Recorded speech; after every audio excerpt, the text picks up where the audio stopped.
Hello, it's the 3rd of October 2016 and I'm thinking about planting broad beans to give them a start for the next season.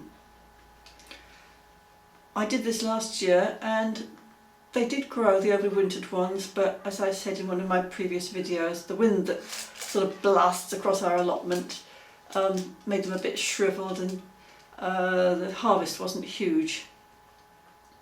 Although the summer planted ones didn't do anything at all, which I felt might be due to the extreme heat we had in June and July. The sun was very hot this year, and broad beans don't flower if it's very hot.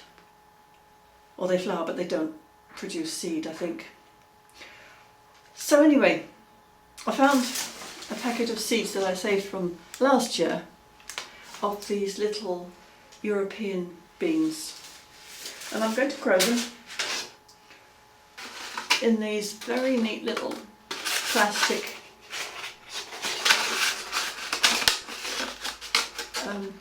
sort of modules. They're quite deep, so the roots can all go down. They're called root trainers. It's kind of like root and trainers joined together, root trainers.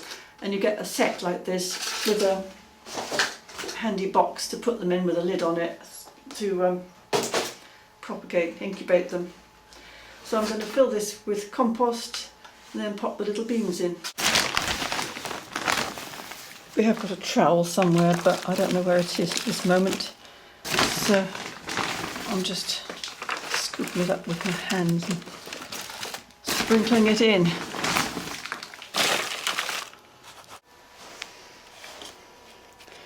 You have to poke it down a bit, just to make sure it's all compost and not pockets of air. And top it up again. So I'm just going to push them down by about their own width into the compost. Then I'm just going to spray the top. The compost was moist already, but this is just to make sure it's staying moist before I put the plastic lid on.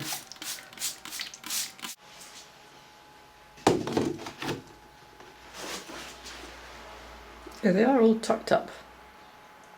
We tried the melon, the one little melon. It was not sweet. In fact, parts of it were distinctly bitter. However, it tasted melon-like and it was juicy enough, and we are encouraged to try again next year. It's the 4th of October 2016. I've just been to the allotment and brought back a bowl of things. There were some apples, windfalls from that tree that's smothered in weeds, and I cleared all the weeds from around it, and then I found apples under the grass and the brambles and the nettles. And then the carrots, these were frightfully late. We've hardly had any of the carrots. It was only one crop. Next year I really must try and plant successive carrots. The thing was, I planted these rows of carrots and they just didn't come up. They spent ages trying to come out of the ground. I planted them in green waste compost, which I did last year, and they grew fine last year, carrots and parsnips both. But this year the carrots were very slow, and the parsnips, only 2 of them came up at all. This is the second one. Suitably huge, a little bit bifurcate, but not as much as the carrots.